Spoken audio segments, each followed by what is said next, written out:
사람들은 이렇게 이야기합니다. 이 성경을 하나님의 말씀이다라고 말합니다.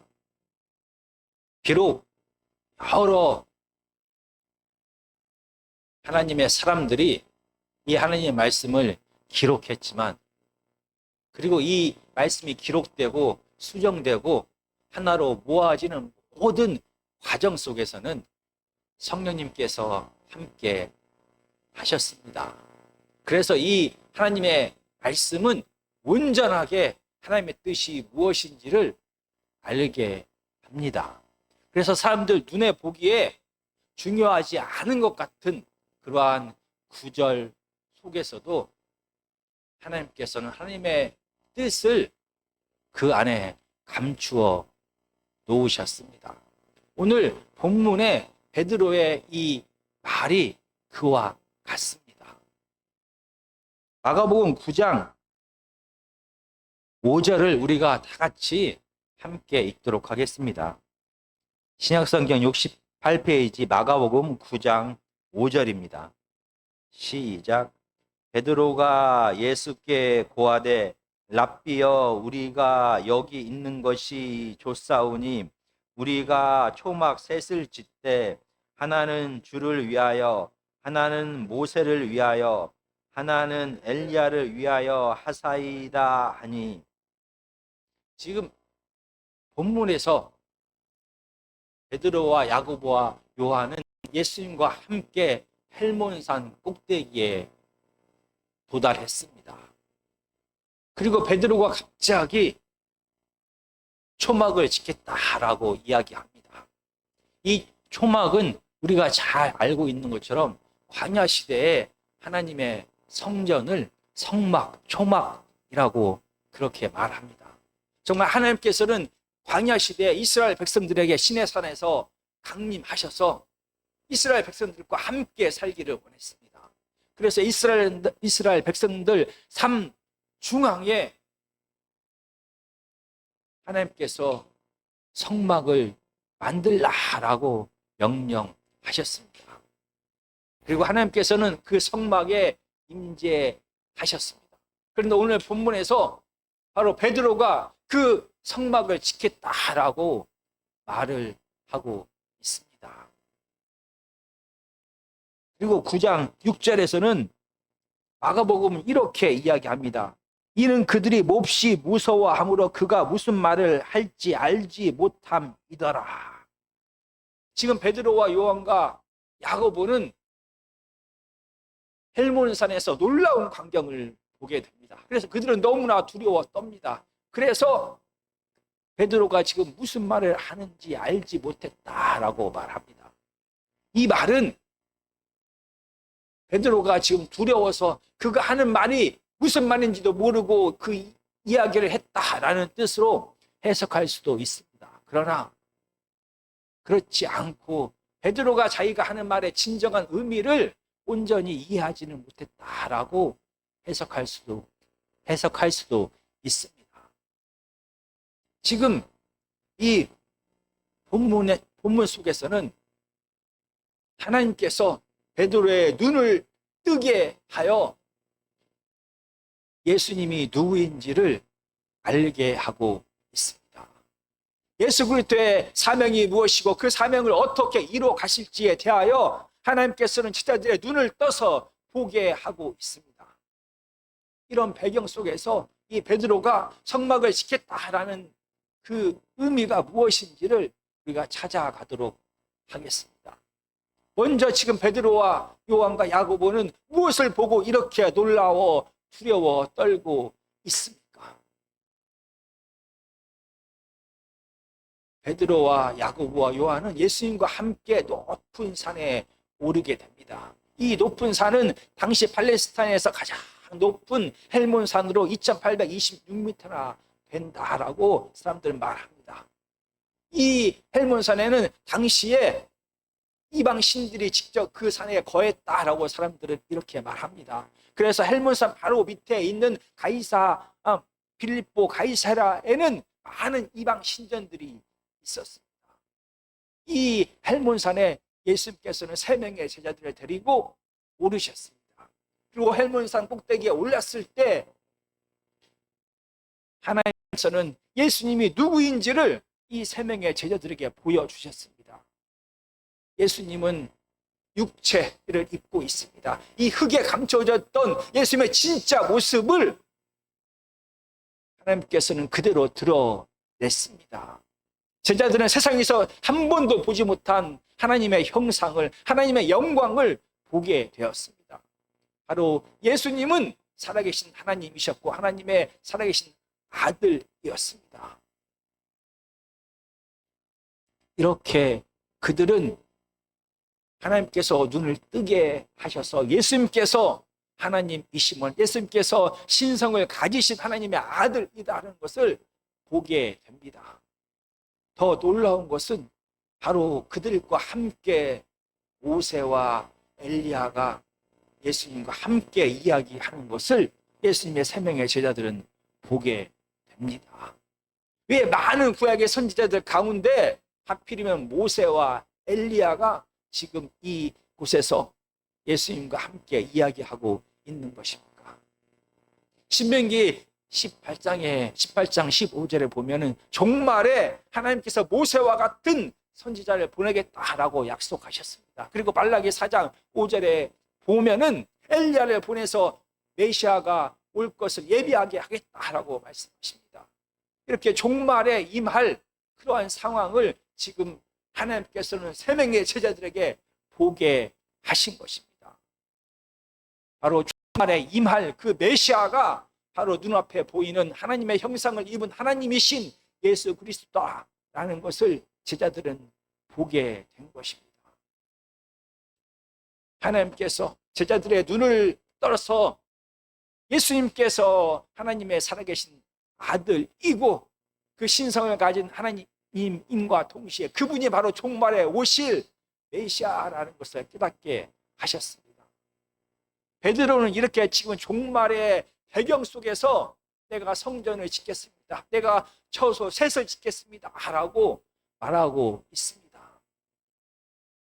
구약 성경뿐만이 아니라 유대 문헌 속에서는 이렇게 종말과 성전과의 관계에 대하여 이야기를 많이 하고 있습니다. 스가랴 14장 16절입니다. 제가 읽어보겠습니다. 예루살렘을 치러 왔던 이방 나라들 중에 남은 자가 해마다 올라와서 그 왕 만군의 여호와께 경배하며 초막절을 지킬 것이라. 이 스가랴 14장 16절부터는 이스라엘이 아닌 이방인들의 구원에 대하여 이야기하고 있습니다.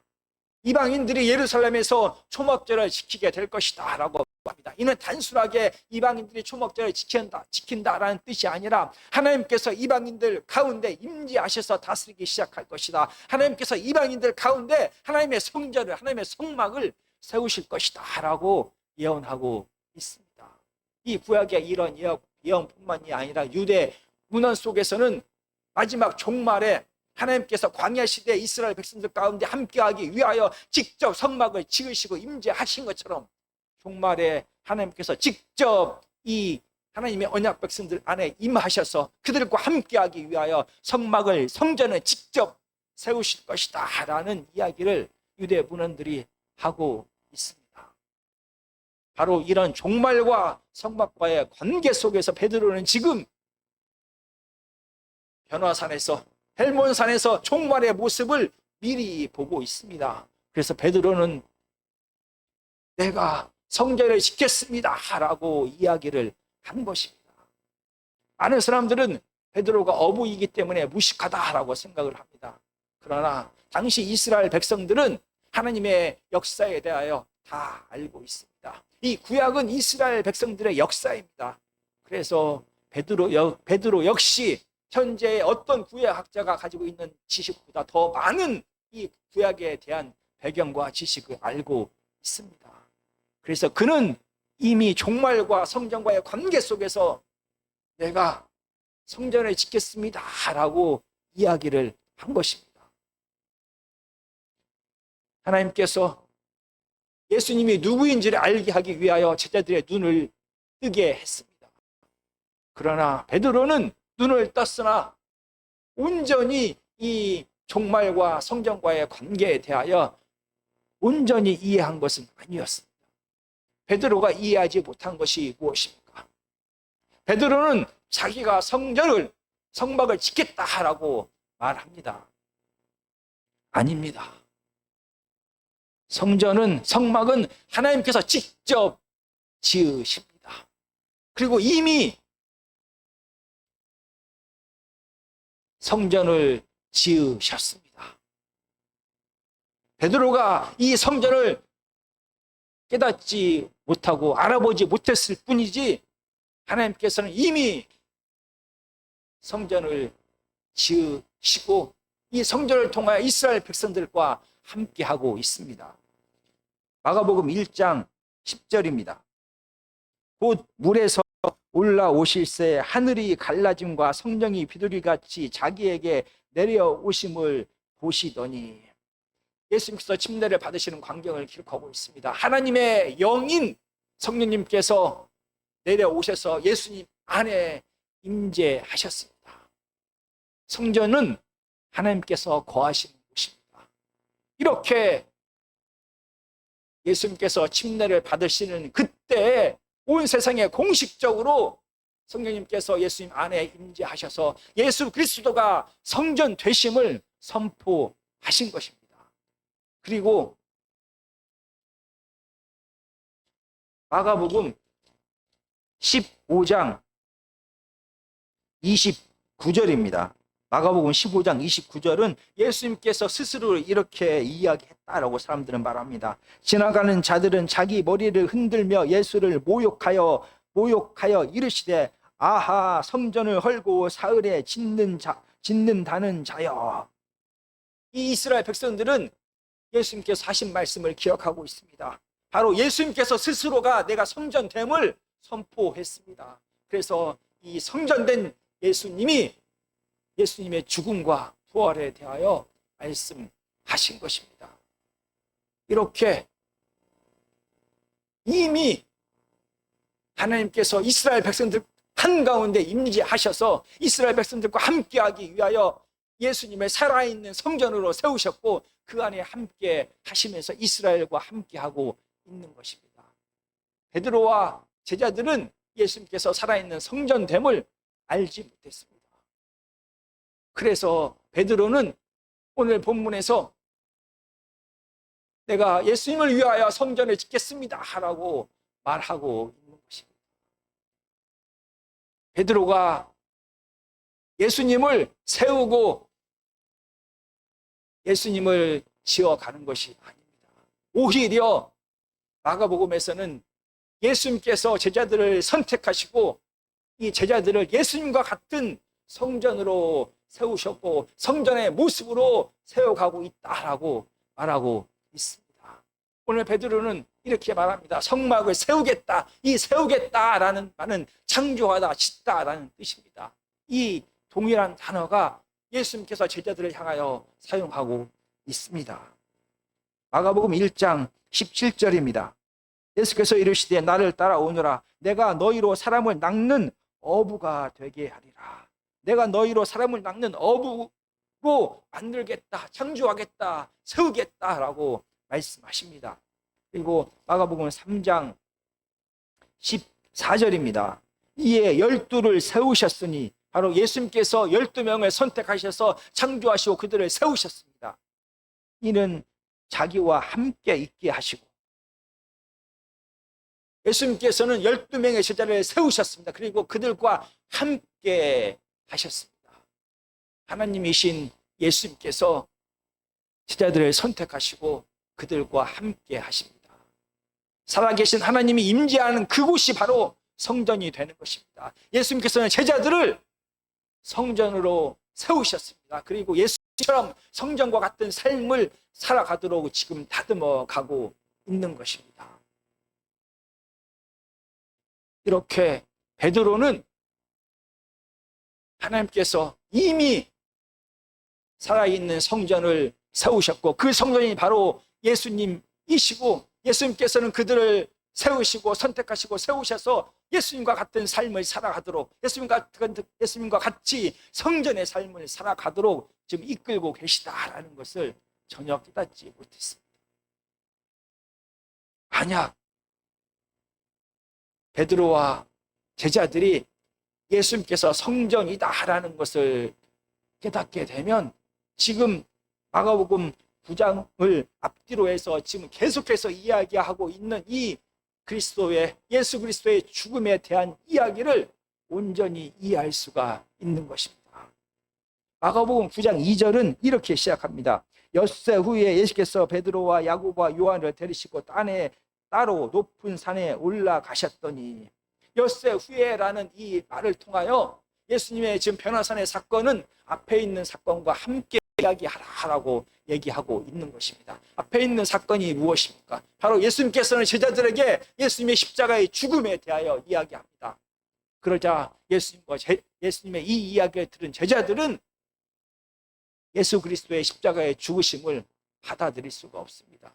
왜냐하면 제자들은 이스라엘 백성들과 똑같이 메시아에 대하여 이렇게 생각합니다. 메시아는 정치적이고 군사적인 힘을 가진 메시아로서 그들을 로마의 압제에서 실질적으로 구원할 정치적이고 군사적인 승리의 메시아다라고 생각을 했습니다. 그래서 예수님을 향하여 예수님이 바로 그리스도이십니다라는 말은 우리가 그토록 기다리던 승리를 가져올 군사적이고 정치적인 메시아가 바로 예수님이십니다라는 고백인 것입니다.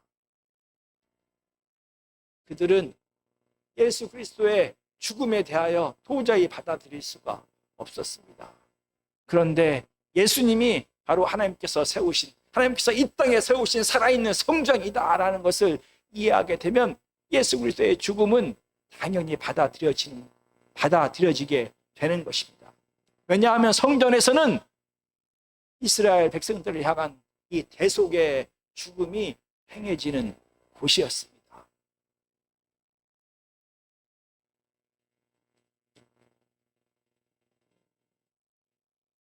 예수님의 제자들은 예수님의 십자가에서의 고난과 죽음을 받아들일 수가 없습니다. 왜냐하면 예수님의 마지막이 죽음이다라고 하면 예수님을 따라하는 제자의 끝도 죽음인 것입니다. 그래서 어쩌면 예수님의 제자들은 예수님이 성전이 아닌 왕궁이기를 원했습니다. 그래서 예수님의 세 명의 제자들은 변화산에서 이 놀라운 영광을 보면서 이 변화산에서 내려가지 않기를 원했습니다. 그러나 성전 대신 예수님께서는 십자가를 지기 위하여 예루살렘으로 가기 위하여 이 변화산에서 내려오셨습니다. 왜냐하면 성전의 사명은 바로 이 죄의 문제를 대신 짊어지는 것이었습니다. 그래서 예수님께서는 변화산에서 내려오시사 성전의 사명을 끝까지 감당했습니다. 우리의 이기적인 마음을 가지고는 예수님을 올바로 알 수가 없습니다. 그래서 하나님께서는 제자들의 눈을 뜨게 하사 예수님이 누구인지를 밝히 알게 하십니다. 그러나 한 번에 제자들이 모든 것을 다 알았던 것은 아닙니다. 제자들은 점점 예수님이 누구인지를 알아가게 됩니다. 그리고 제자들이 예수 그리스도의 십자가의 죽으심과 부활을 경험한 후에야 제자들은 예수님이 살아있는 이 땅에 오신 성전이다라는 것을 깨닫게 된 것입니다. 예수님이 성전이심을 깨달은 제자들은 예수님처럼 성전의 삶을 살아가게 된 것입니다. 예수님처럼 십자가를 지고 이 세상의 이웃들의 죄의 짐을 대신 짊어지는 사명을 끝까지 감당할 수가 있었습니다. 하나님께서는 예수 그리스도를 이 땅에 살아있는 성전으로 세우셨습니다. 그리고 예수님께서는 예수님을 닮은 하나님의 성전에서 사명을 감당할 자로 제자들을 선택하셨습니다. 그리고 제자들이 이러한 성전의 사명을 감당할 수 있도록 늘 함께 하셨습니다. 그 예수님께서 우리들을 택하셨습니다. 우리를 세우셨습니다. 그리고 우리와 함께 하십니다. 이제 우리도 예수님을 통하여, 예수님의 임재를 통하여, 성령님의 임재를 통하여 하나님의 성전이 된 것입니다. 우리는 왕궁이 아니라, 우리는 궁궐이 아니라 우리는 하나님의 성전인 것입니다. 세상 죄의 짐을 대신 담당하고 대신 죽어져야 할 성전이라는 것을 늘 기억해야 하는 것입니다. 하나님께서 우리가 성전으로서 이 땅에서 이 사명을 끝까지 감당할 수 있도록 성령님께서 마지막까지 함께 하실 것입니다.